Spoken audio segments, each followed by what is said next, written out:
All are welcome. Let us come to Mohan Varughese's cultural program in Pursuit of Roots. This episode is entirely different from the previous ones. Why? Because this is not mere inferences or speculations. These are the authentic records of the important historical facts of Kerala. So this is titled The Royal Proclamations of Ancient Kerala. From the kings who reigned, from time to time, very important inscriptions have been available. These proclamations, what are these proclamations? Let us hear from Dr. Mohan Varughese. Yes, Sir, start about the royal proclamations of ancient Kerala. Yeah. The first question, on which materials these inscriptions were written? Yeah, there should be a substance or material or a surface on which these proclamations have to be written down. The important thing is that these are not oral proclamations, these are very much written by nature. Usually, considering the climatic condition of Kerala, with a lot of rain and humidity and termite problem, anything like papyrus or even palm leaf will be short-lived. Preservation will be very difficult. Even palm leaves were not... Even palm leaves, things used to be written down on palm leaf. Thaliola, Panayola, etc. This is the leaf with Narayan.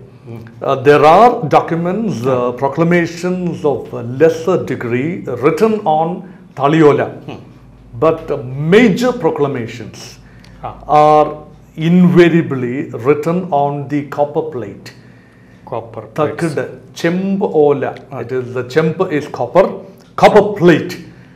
And Chepped, they call it chepped. Chemp aid. Aid is the leaf and or surface or paper or whatever it be, whatever be the surface on which it is written is the aid or page. Chemp is copper. So chemp aid has become chepped. It's a very interesting method of writing actually. It is not written like pen and pencil. There is a metallic object which is chiseled up and dot kind of chiseling to piercing actually, not complete piercing and marking to give the shape of letters. So that is how the Chempola is written, and major declarations are written on these copper plates. And certainly from 9th century onwards, you see such documents. Before that, you don't have any, so far, we have not received any Chempola dating prior to the 9th century. So only after that, the era of copper plates started. Before that, palm leaves were... Possibly. But there was palm leaves also perishable. There was a dark era between the 4th century AD to 8th century AD. What exactly happened in Kerala history is certainly unknown. We can only get inferences and no written documents. Of course, earlier episodes we have seen that from 1st AD to 4th AD, available informations through Sankha literature, etc. These are secondary sources, not direct proclamations. That you have already given. That's already given. But this is different from any such things. You have given it in the intro. It is correct. These are completely different, 100% believable, documented evidence, much needed for recreating Kerala history. Very authentic, In those days, you now told from 9th to 12th century. Yes. These shepherds. Then which language those days? These inscriptions. Obviously, there was no Malayalam at that time. Malayalam language had not yet developed into the present form. Present form. That happened only by 16th, 17th century AD. At that time, it was basically Tamil, and it was a transitional stage. The 9th century witnessed a transitional era from Tamil to Malayalam, and the inscriptions mostly were in Vatteluthu and Koleluthu. That was the dialect. And then the language is Tamil actually. Tamil with Malayalam with the Tamil mix, or rather in between. Not typical Tamil, not typical Malayalam. It was via media. What about this Devanagari Lipi? Devanagari is Hindi is written in Devanagari script. That is more of a North Indian thing. North Indian. In South India, it is Tamil Brahmi is the language used. Yeah, the kind of method used was Tamil Brahmi generally. Then what insights we got from these proclamations? Many insights and ideas that we could derive from the descriptions in these inscriptions.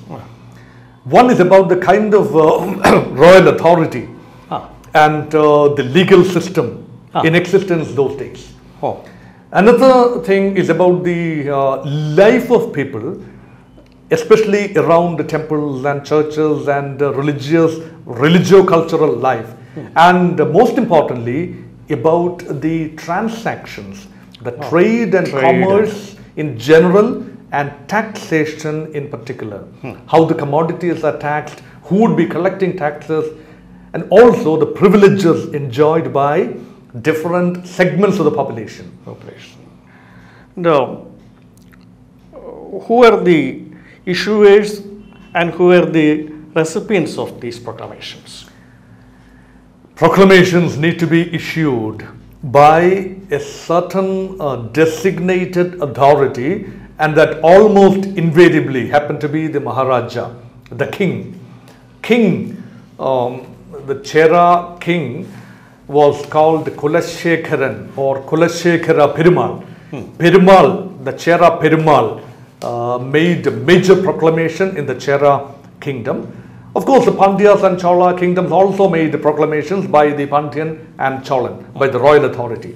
But when it came to the later stage of Swarupam, the lesser kings in charge of who controlled certain areas like Venad, Perimpadappa Swarupam, all these lesser areas, of course, their kings. And during the Chera period, the larger authority of the Chera is accepted by the suzerainty of the Chera king, accepted by the lesser kings who fall within the thing in a confederal arrangement. And these people also issued, these lesser kings also issued Naduvaris and the chieftains also issued certain proclamations. Varunor, yes, Naduvari, Varunor, correct. Yeah. And from which places we could collect these proclamations? It was a very difficult and laborious task collecting such documents because 90% of the documents would have been lost in climate, floods and drought and humidity and termite attack would have ruined things written on surfaces like palm leaves and other surfaces. Only copper plates are recovered from olden days, but the recent thing, this palm leaves have been recovered from 18th, 19th, 20th century. Palm leaf certainly available, but not the earlier period. And even the copper plates were not readily available unless somebody spots it out from some remotest corners, totally unsuspecting areas. Suddenly it crops up, mostly from churches and temples, religious centers, from Jewish synagogues, Christian churches and temples, where the major reservoir of such kind of cheped. Were these proclamations available only from the centers of worship? Because it is easier to preserve. So temples are identifiable structures. So are the churches. So they have a documentation. So therefore they keep it. If it is available with some individual, it's gone. It is as good as gone. Or somebody will hide it for some later use. Again, the further generations may not be available, may not be aware of it. Therefore, the possibility of such valid, very essential documents being lost in the process is very high. But temples and churches are different, so they more or less preserve these things intact for the use of the further generations. Because most of these rights and privileges enjoyed by these religious communities and segments and traders are transferred from generations and generations. Most of the copper plates are rewritten. In fact, when a new king comes, he writes the same thing again and issue it in the new king's name. So it's rewritten. Therefore, the temples and churches were the major centers. Because it is their rights and privileges also involved. They don't want to forgo this. So they retain the early shepherds. What about the Christian-Jewish centers of worship, where these proclamations are available? You want the name of the proclamations received from the centers? Yeah.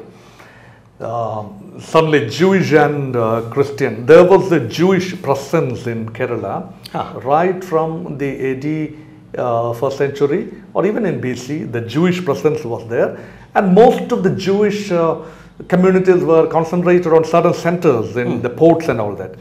But nevertheless, they were a trading community. Very affluent, very affluent and very influential.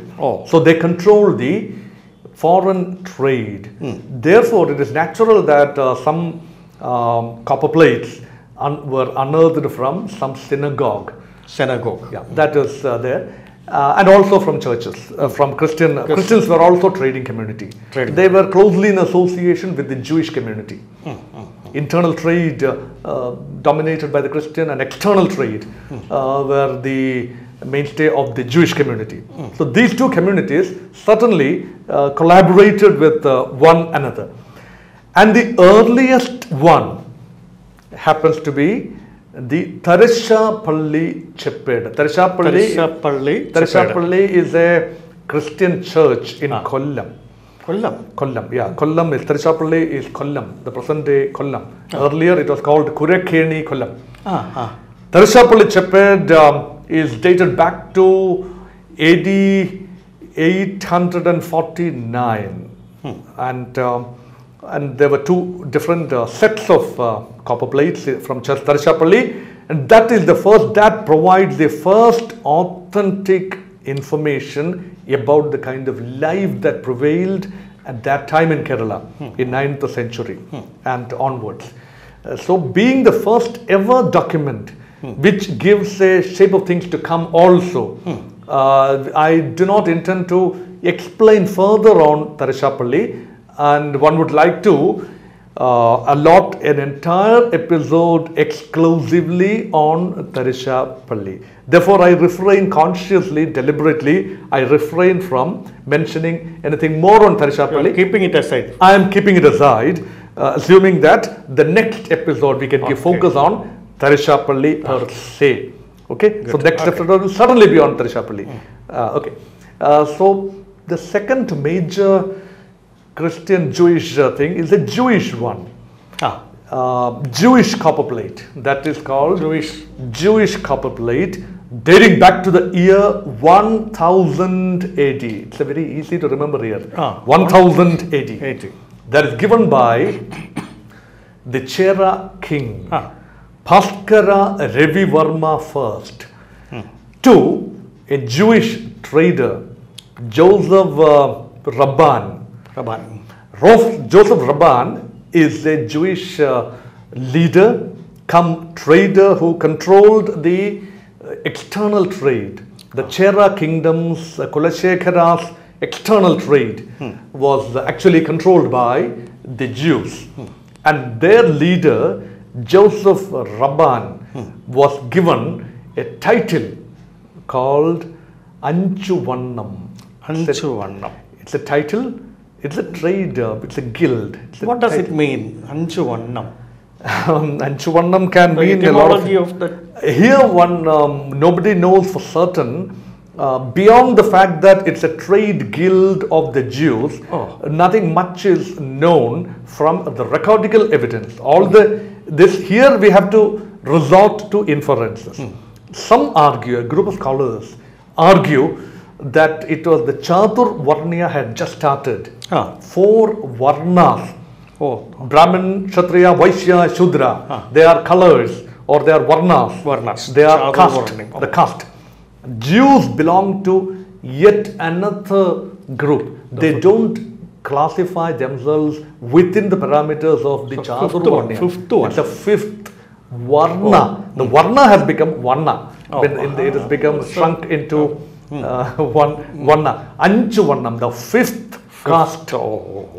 Caste number 5 are the Jews, or any foreigners for that matter, not only Jews, any foreigners for that matter are clubbed together into one Varna called the 5th color. Varnas or 5th color. So that is, maybe another group argues that it's not about Varna, it is not about color or caste, it is about the kind of commodities in which the Jews have a monopoly. They identify 5 commodities on which, including pepper, the 5 commodities on which the Jews have a command. So they exclusively concentrate on these 5 precious commodity, mostly spices, and also the international trade, not the domestic one. Therefore, it is called Anchuvannam. And it is a title. The leader Joseph Rabban is given the title Anchuvannam. It's a title, it's the guild's name, guild's name, and also the title of the leader. Leader is given the title Anchuvannam. So that is the thing. And this community was highly respected. The Jewish community was a highly respected community because much depends, the wealth of Kulashekharas, that is Second Chera Empire, depends on the riches brought by the traders. So therefore, special privileges are given through these Cheped. That's called the Jewish copper plate, now kept in Mattancheri, Jewish synagogue. That is the place where it is now kept. That is the first one. That is the one thing. So Threshapalli Cheped and Jewish copper plate. Then comes Tharekatta Palli Shasanam. There are also Palli is coming. Palli is coming. It's a Christian church for a change. Tharekatta Palli is near Idingalekuda. That is the Tharekatta Palli. This is a Cheped or copper plate issued by another Chera king.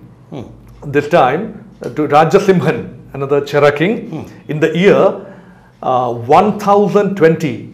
1020, the year 1020, that is 11th century AD, to the two Christian traders, 2 eminent Christian traders. The names are Idavi Chatan and Chatan Vadugan. Vadugan is a trader, it's a title. Idavi can be Revi. So these are current day, these names may not sound Christian, but actually they are Christian. Those days, Christians and Hindus all share the same name. So there was nothing like a Hindu name or a Christian name. So these were all commonly available names. Idavi Chatan and Chatan Vadugan were given the title Manigramam. Manigramam is a title given by this Cheped. What is the significance of that term, Manigramam? Exactly like Anchuvannam, Manigramam also is a trade guild. Presumably of Christians. Christian trade guild. They focus on Manigramam, can be located in a particular city. Manigramam of maybe Mahodepuram, Manigramam of another place, Manigramam of Kollam, etc. So it is something like a transnational guild. Even in Chola there is Manigramam, even in Pandya there is a Manigramam branch. So some argue that Manigramam is a place in present day Konkan region, in Karnataka region. And some argue that it has nothing to do with that region, it is something to do with the Christian trade guild only. And we do not know it is only the Jewish Christians or Persian Christians or just Nasranis or what kind of Christians controlled ManiGramam, we do not know. But all we know is that it was a flourishing trade guild, not only in this copper plate, Tharekkattu copper plate, but also in other copper plates also. The term ManiGramam appears over and over and over again. Oh. So that is no pushover. ManiGramam needs to be further analyzed, further evidences are being sought. That is the third. Now also one more thing, one more major, because you wanted to know the major proclamations by the Christians. That is, there is one more thing that came up in 13th century, 1225. You have well explained Tharekkattu Shepherd. And what about the fourth one? Fourth one is called Veera Raghava Patayam. It's also called Iravi Korthan Shepherd. Iravi Korthan also is a Christian trader of high repute, and the Maharaja happened to be not a Chera king, but by that time this copper plate was issued in the year 1225, that is the 13th century. By that time, the era of Surupam, the Chera Empire, disintegrated. The era of Surupams started. This Surupam, Perimpadappu Surupam, with Mahodepuram was the headquarters. And that Raja, that is the issuer, happened to be the Surupam's Raja, that is the Veera Raghavan. And this copper plate gives the title ManiGramam once again to this Christian leader, that is Iravi Korthan. Iravi Korthan not only gets the title ManiGramam, but also the monopoly, the trading monopoly, Perimchetti, that is Lokamana Perimchetti title. Perim Chetti means, Chetti is a trader, Perim is the big one, big time trader. That means trade monopoly was given to Iravi Korthan by the king. So Christians were given, the Christian leader Iravi Korthan is given the trade monopoly those days. That is the one thing. And also ManiGramam and Iravi Korthan are given the right to control the Kammala community, that is Kammalan Ainkudi Kammalar. Ainkudi Kammalar are the blacksmith, goldsmith, Vishwakarmas, carpenters, and cobblers, Kollan, blacksmith, Tattan, goldsmith, and mason, and also the Tol Kollan, that is the cobbler. Yeah. These communities, the 5 different communities were gradually evolving into caste. So the semblance of the caste system, earliest indication of the evolving caste system is obtained from this particular shepherd, Iravi Korthan copper plate. And also the witnesses indicate, witnesses were the kings or Naduvajis of Perimpadappu Surupam, that is a giver. And along with him there were Valluvanada, Venada, Nedumpurai Nada. All these Naduvajis were given as witnesses. The names of these witnesses we have got. So this means the Chera Empire has now been by 1225, that's 13th century. The Chera Empire's shape has witnessed a lot of change, and no empire anymore, and era of Surupam, the lesser monarchs, lesser kingdoms. Oh, that is after started 12th after the 12th century. So 9th up to 12th you will explain. Yeah, you get a very good idea about the evolving political landscape also. not only the caste system, but political landscape also, the power relations also changed. So you get a new insight on the political history of Kerala in the 12th, 13th, 14th century from this particular Shasana. In 12th century, the decline of big empires happened. It has happened, yeah, correct. After that, smaller kings came. After that, the small Swarupams came, correct. Can you explain more about the Hindu temples where proclamations? Yes, I was mentioning about temples and churches, not only churches, temples also became centers where the copper plates were obtained. Temples were active centers of production and redistribution and hoarding of wealth, everything, you know. So temple became very important with the coming of Brahmins. They started Mukkal Vattam. Mukkal Vattam is the original temple, was called Mukkal Vattam. Then comes the term Ambalam temple. These are all later additions. So Hinduism in the present form never existed at that time. It was just evolving. Shaivik Hinduism, Vaishnava strand of Hinduism were just evolving into the bigger form, and temple became very important. One temple proclamation of high value was the Vadappalli Shastanam. Vadappalli is a place near Changanasheri, and that is arguably issued by Rajashekharan. Some argue that Rairan is a Chera king. Second Kulashekara Perumal was Rajashekara Perumal, and some others argue that it is a lesser king of a small kingdom called Thiruvattuvai kingdom that prevailed in 9th, 10th century. The king is called Rairan, Rajashekharan, the short form is Rairan, issued that copper plate. That gives privileges to the temple and the surrounding areas, because the agrarian society was taking shape, and lots of paddy, rice coming into temple. And temple related Ambalavasis had to be employed very productively. So Ambalavasis need to be paid in gold.